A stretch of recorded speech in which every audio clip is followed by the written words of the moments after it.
as fast as possible today and just show what I'm working on and the progress I made on the file.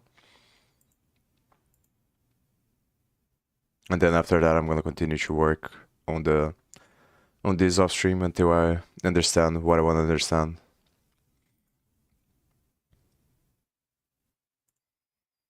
So the main thing that I'm trying to understand is the connection between React and React DOM. I want to understand how does React unmounts and mounts components after there's a change of state or props, specifically when there's a context provider, because I want to see the differences between the normal version of React DOM and the custom reconciler. So here, like, this is the only point I can see from a point of connection between React and React DOM is through the components here that it passes. But the issue is that when I'm looking in the source code, I don't know exactly what this is. I'm assuming right now that is a node list, which is a list of the children of this element here, which is going to be an object that contains functions. But what I'm going to do off stream is just use this small project here that I created and put the debugger endpoint and then try to see if I can look at what it actually is by console logging this at some point. So I'm going to try that off stream. But I just want to show the stuff that I have so far. So in the beginning there, it uses this create root, which is the function here that is going to create the class that is going to call the render method. So it calls this function, this fiber, and this creates the fiber root node, which is this class here. And I didn't put all this stuff in this class because it's true. There's a lot of if-else statements based on the configurations there. That's another thing that is hard to figure out because there's a lot of different configurations. So, and there isn't a clear link. Just looking at the source code, like, you can't really see where the configurations should come from when React is actually running, React DOM is actually running. So the tag is 1 in the beginning. I'm looking at the thing from the first render standpoint and just putting the values and then trying to see if I can put the return statements of each thing, and I'm going over each function to see if I understand how it works. Like, the main thing that is I'm trying to understand is how, after the first render, what makes it so that it sets up, like, as part of the event loop for React to mount and unmount components after there's a change, because it doesn't make a lot of sense to me that it renders and then what decides that, because in a normal application you have the event loop that is always running, and then the tasks are based on that event loop. Every time there's an event on the browser, there is a task that is created, and then the event loop that is running goes to solve the task. There's a very good video about it. I think I saved here this one, so I highly recommend. He explains very well, but I don't understand in the context of React how does that work. So there's all these values here in the beginning. Enter, blah blah blah. Then on this other file, it creates this other fiber node, and I think this is the fiber node that is gonna go over the tree. The fiber root node is the one that contains all the tree, like should contain the state for all the tree. And the fiber node is the one that traverses the tree and then it updates the tree and it does the changes. As far as I'm understanding right now, which is this class here. Then the return is the parent. You have the child and the sibling, it keeps track of all of them.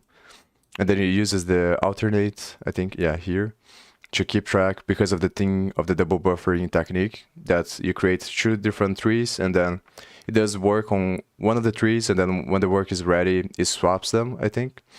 But it's very hard to understand just looking at the source code. And state node to point to the fiber root in the create fiber root function after initialization. And then these points, the current points to this one in the beginning, and then I think later on it changes. And then this is other stuff that it shows up later on the code that I put here because it didn't have space here. The tag is 3 because it's host root. Then I have this memoized state in the beginning, which is happening through these functions here. Through these functions in the beginning. It's creating these values. I think that the initialize update queue creates this one. Update queue, and then there's another function that uses this value, I think. I think is the one that gets the shared of this one later on. And then this element inside is the initial children, which I think is the list of objects of the children of the element you pass inside of the render function in the beginning. Oh no, looks like it's no after the on the initialization, but I think it probably updates later.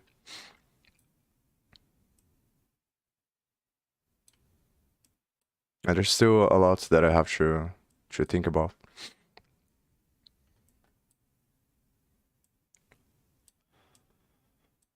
Then this function creates the DOM instance, which is something that I don't understand as well. It creates a key value in the DOM based on some value here. I think it makes it equal to the fiber node, but I don't understand really well why. And then on the render function, new from the public instance, which is a fiber config function. This is another thing that at some points it gets these values from this fiber config function, or it's actually a file. And the file is just empty and has a throw error there. So I'm not really sure how that works, but I think that it's probably something that it puts on the configuration when you run React, but I don't understand how it decides what those values are going to be. So this returns node as well.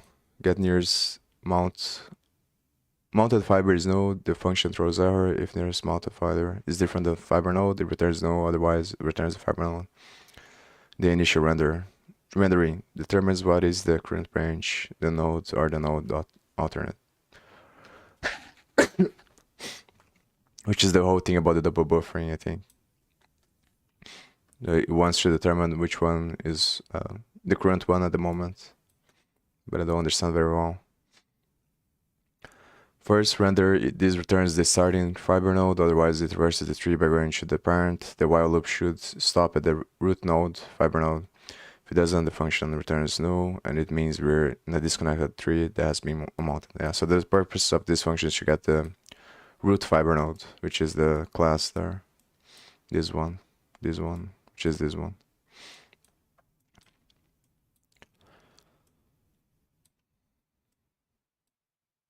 Yeah, so pretty much this gets the root node, the root fiber node, I think, this function here.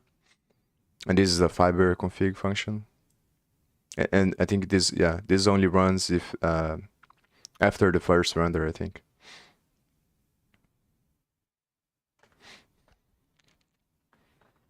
So this returns no in the first one, but I don't remember why. Yeah, because this one returns no. It's probably because of if condition that I didn't put here. Maybe I should go to the file, just see. But I don't want to take a lot of time. I just want to explain this fast so I can continue to work on this off stream.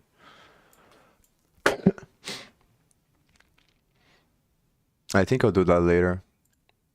Eventually, I'm going to go through all of them and then write down what they return. Then console log the stuff on the fake application here, the small application that I created, just to see what the element is. I think I'm only gonna stop studying on this once I understand how the components are being mounted and unmounted, which might take a lot of time because it's kind of complex. So here it works with lanes as well. So after it's done with this one, then it triggers this one, which is going to update. I think this is the main function, I think, that is responsible for rendering everything. There's also something on the videos that I've seen that some parts of the life cycle happen before the render, but I don't understand how that works really yet. I think I'm going to have to go back and watch the videos again. And also seeing I have my notes here, which say some of the videos that I've watched say that the events are handled based on a React dispatcher variable, but I'm not 100% sure because I haven't seen. I think I've saw it, but I don't remember where. Maybe it's gonna show up later on. So in this function here, this thing is the thing that handles the state, and then uses a queue to put the stuff on the state. But I don't. I think I'm not on that part yet. So this returns the sync lane, which I don't like. There's no variable in the file. Like it doesn't go to anywhere, any place. So from the name, I think that it is basically the sync lane, like it says. But I have no idea exactly what it is. It's probably a number because all the other lanes are numbers. So if the concurrent mode is not selected, it's gonna do a bitwise operation to see bitwise end, and then it's gonna make that equal to the concurrent mode, and that's gonna see if the current mode is the concurrent mode, and if it isn't, then it's just gonna return the sync lane. But if it is, then it's gonna go over these functions here. I think I didn't go over them too much because this is probably new on the one that I'm working on now. Sing, but yeah. So assume that what this is going to do, I think I just looked at these functions, but maybe they don't return anything. They just change the values, some of the values of the configuration. But I think what they're going to do is they're going to set values for the lanes. And the lanes are going to be numbers that determine the priority of each task, I think. So when you have concurrent mode, you can have several different things happening at once, and that's going to depend on which lane you are. And then there's a bunch of bitwise operations just to see what lane you are and stuff like that. And this I also think I skipped, or I just looked into it and it doesn't return anything because it's based on this variable, and it seems like this is false, I think, by default. So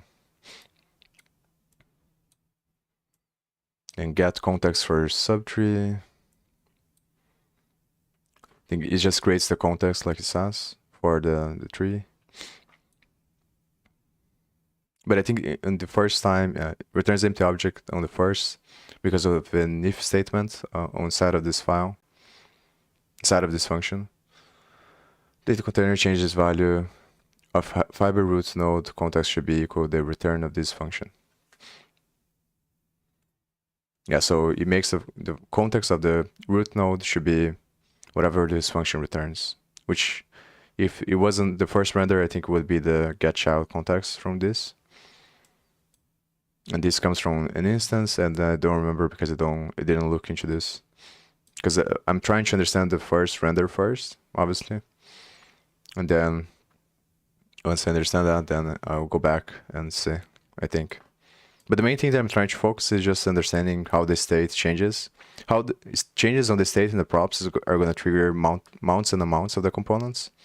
How is the order decided of what components is mounted and unmounted? Because in the application that I was working on, they use a custom renderer, and then I think because of that, it messes up the order of the components because the parent component is unmounted first, and then by the time the child component is going to be unmounted, it doesn't have access to the class that I'm creating, and I need to have access to the class to remove the event listers, so I get the error. But I'm not 100% sure if the normal React DOM would work on the same way. And if it does, then all I have to do is change what happens inside of the function on the React Pixel library that I'm using. But if it doesn't, then it means that there is a problem in the way that they designed the custom renderer. So that's why the main thing that I'm trying to figure out by studying this stuff.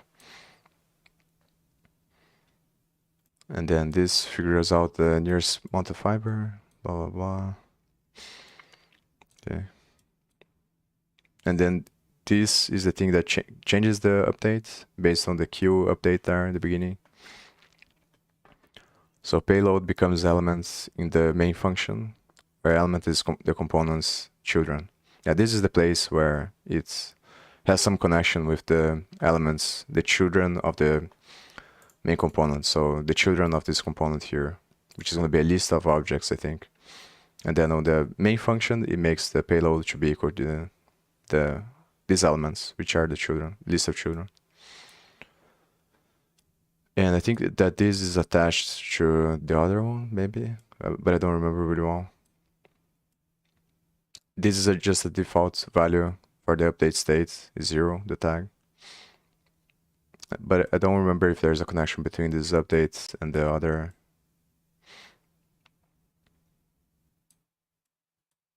The other one here. This update queue. I'll have to go back and look, I think, offstream.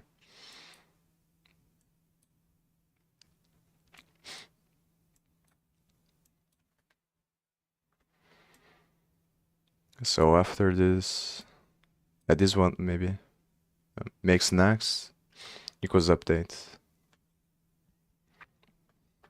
to create circular list. At this part, I don't remember really well. Maybe I should go to the React Fiber class queue updates.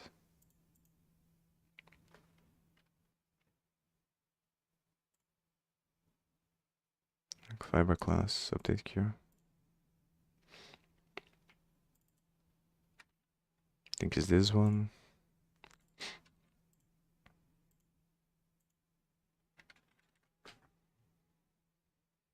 Fiber update queue. Yeah, so this is the one. The update queue is the one in the beginning there. Is this one, I think. This. Because fiber is the current one in that function. Yeah, fiber node. Queue. Then this is the stuff that it uses the shared value of the update queue. Here.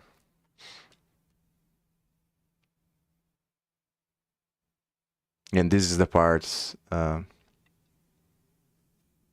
believe that in the first render, this is going to be no. Or yeah, this is going to be no, and then this is the thing that I wrote down there. But I'm not 100% sure if, like, this is the other thing, because this it seems to be a function that is for only class components, but there is nothing in the code that can indicate that this function is not going to run or it's going to run. So if this function does run, then I think that this value is going to be false, because I remember, yeah, I'm not 100% sure. That's the thing, because I think that's in the first render there, it's supposed to get the context from this, but this returns no, I think, or empty object. So I don't know. Don't remember really well. But I think what this does is just to check to see if the execution context is the render context by doing the bitwise AND. And then if they are different than the no context, that means the context is different than no context, I think.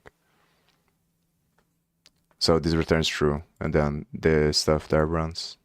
But I'm not sure. I'm not sure if this runs every time and what are the values in the beginning. I think I looked into this.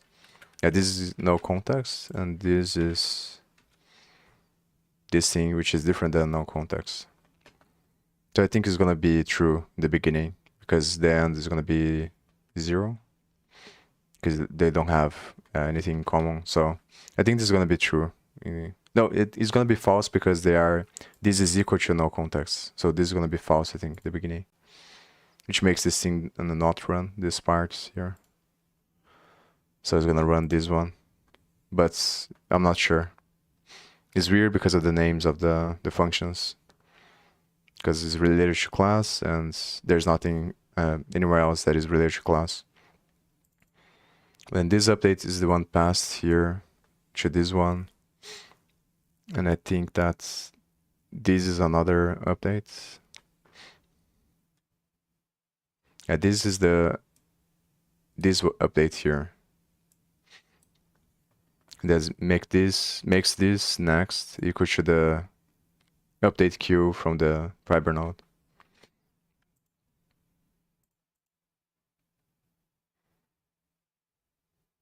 But I don't remember really well what this is as well. So I think I'm gonna go to the update container to see what is being passed here as the update.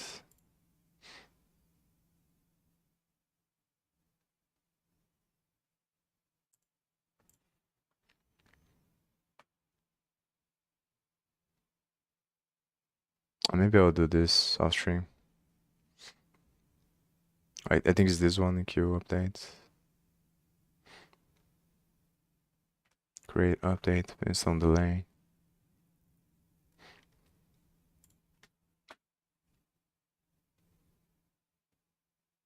Yeah, I think this doesn't have to do anything to do with the class itself. It's just an update, just an object. So it's an object outside of the classes. And then it creates a single circular list because the value is gonna point to itself, I think. So the next points to update. Yeah. So the next here is gonna point to update, which is this object. So it creates a circular list in the beginning.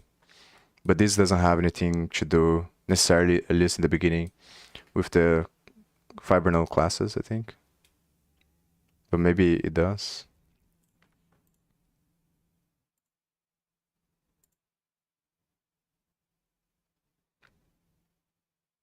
Okay, the update queue is from the fiber node. But that's not what is happening here. Shared queue. Shared queue is from the fiber.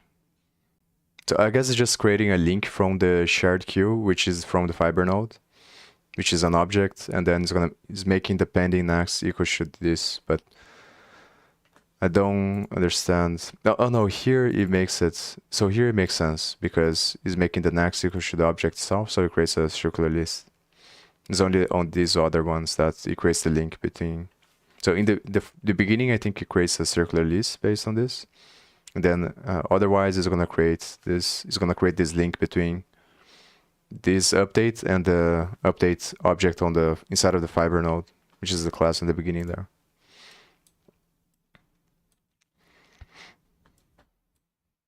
Turns root for the node. Yeah, so these functions are just for getting the root and then updating the lanes as well. If it is in the first render, I think that this function gets called, but in the first render, I think it just gets the root node.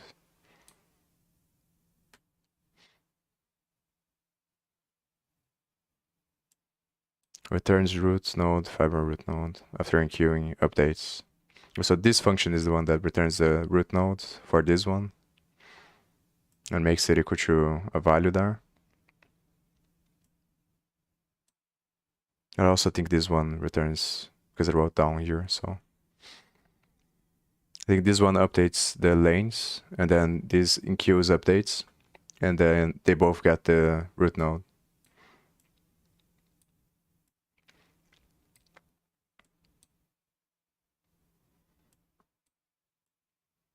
So I think this part is over, then it goes to this one.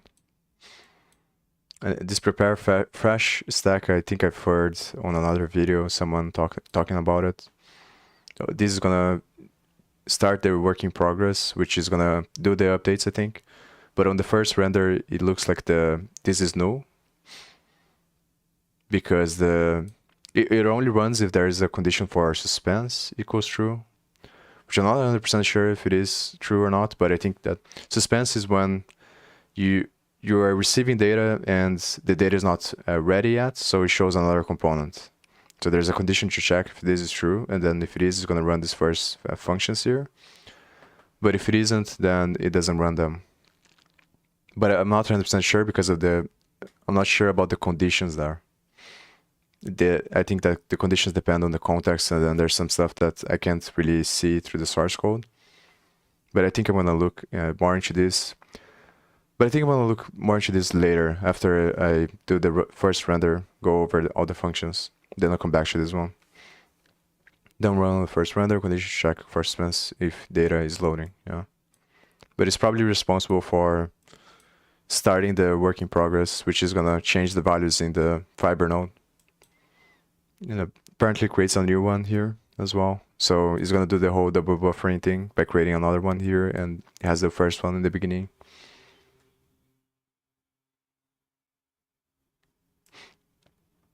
And then updates the lanes as well. It's blah blah blah. Doesn't change values on first render, makes routes suspend the lanes, equals no lanes. And this is weird as well because in the beginning it is no lanes as well. These values, I think they are no lanes, but maybe not. So it initializes these values on the main fiber root, which is the fiber root node. The class there in the beginning should no lanes, which is just a number, I think. Then it calls this merge lanes, then adds the fiber to the fiber root node pending updaters lane map, which is a list of maps.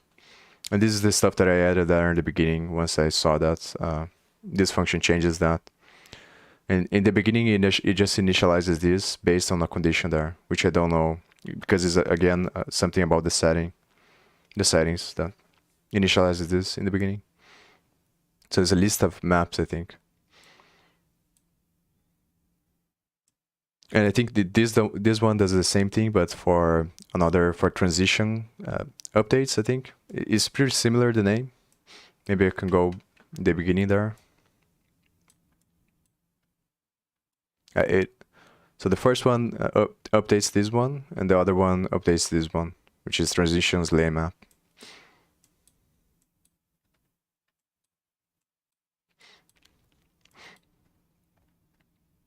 So it does pretty much the same, but for the other object or list of maps. And then here is where I stopped last time, and I'm going to continue today, which is ensure root is scheduled. And a lot of these functions I added because I didn't have before.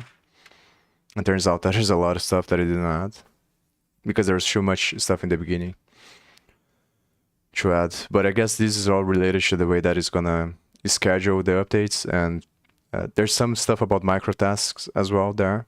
So I think that the way that it works, it creates a bunch of microtasks and then appends them to a queue, and then based on the queue, it's gonna decide what it's gonna run at each point of the functions, and then based on the lanes as well. So it's both based on the updates and based on the lanes.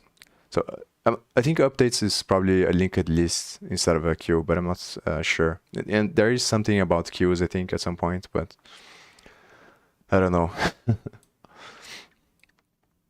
I'm not really concerned as well with the exact names. I just want to understand how the source code works and how it does the mounting and unmounting of everything. But I think here looks like that's set your task for root during microtask. Media task function in the same file.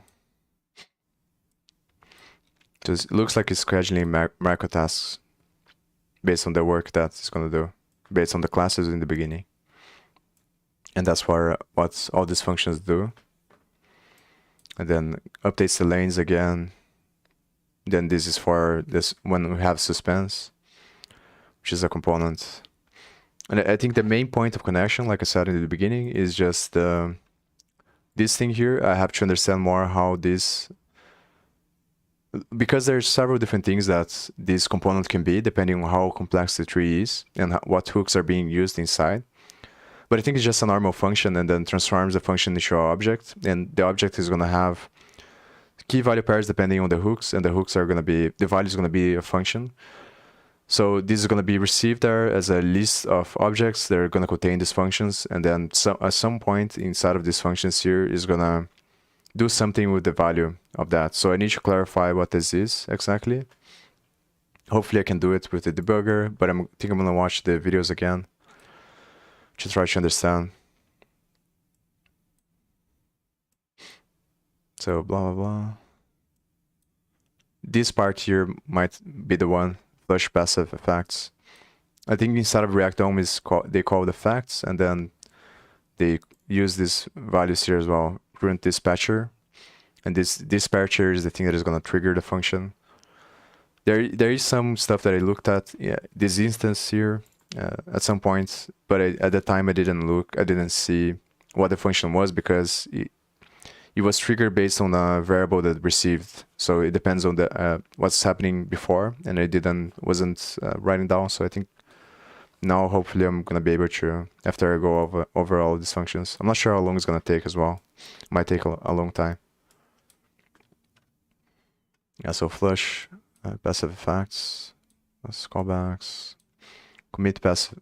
These are all based on a couple of conditions there that I didn't write down here. I just wrote down the functions. So there's a bunch of different conditions that I have to see if they're gonna pass or not to run these functions.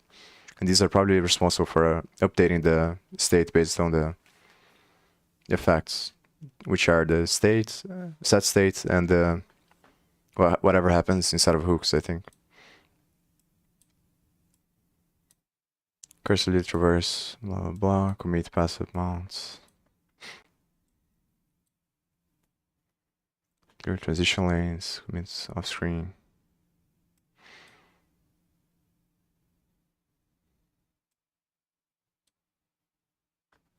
Rack fiber workload.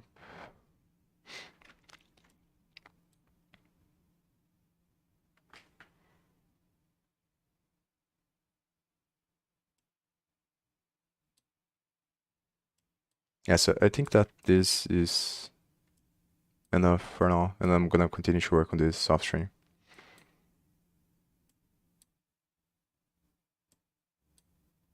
Yeah, it might be here as well. Flush sync work on legacy roots. I think this is the part that after it does the initial setup here, which is schedule all the tasks that it's gonna do, then it starts doing them here at this point. Get work in progress roots, blah blah blah, close sync lane. This is related to this one. I think this one and this calls the other one. It calls this one, which calls all of the other ones. Perform sync work on root. So that's the probably the function that does the work. Flush passive effects is probably the thing that handles the state and props.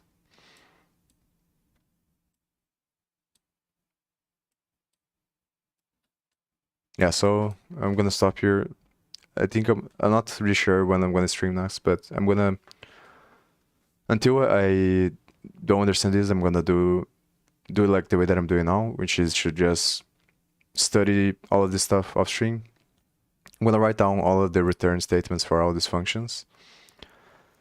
And the main thing that I want to figure out is just the mounting and unmounting of components based on state. And then I'm gonna continue to study the source code until, I'm not really sure, actually. Maybe I'll go and just like find a simple solution for the problem and stop, but I think I want to keep going until I understand really well. And then I'm gonna do just like this. I'm gonna study a bunch of stream, and then I come here and then I just do a short stream to show the progress that I made. And then after I do all of this stuff, then I'm gonna go back to working on the stuff that I was working on. I'm gonna fix the problem with the 2 React renderers, and then I'm gonna make the graph better. The main issue though is that the demo day for BuildSpace is on Sunday, I think, and I would like to have to make at least some progress until then to make the visualization better. So that's the problem. I might go back to just working on that and just do the quick fix solution. The other thing I realize is that it might be the case that the reason why the events are overlapping, when I click on the node, it triggers the event for dragging the canvas, is because of the bubbling. And there's a really good article that was, I think it's JavaScript .info that I found about this that clarified that for me. So I think what I have to do is just put at some point the stop propagation thing, but it's gonna be hard because I'm depending on the Matter.js library to create events. So I'm probably gonna have to download the source code for Matter.js, and then I'm gonna have to change the source code so that the effect doesn't bubble. And I think this hopefully is gonna solve the issue with the conflicting events, because when I click the node, it bubbles up to the parent component, to the parent div, and then it triggers the event on the parent div, which makes that event override the one in the node. I think that's the problem. So it's somewhere in these articles here talking about events. Yeah. So I'm gonna stop here. Not sure when I'm gonna come back, but I'm gonna continue to work on this offstring. So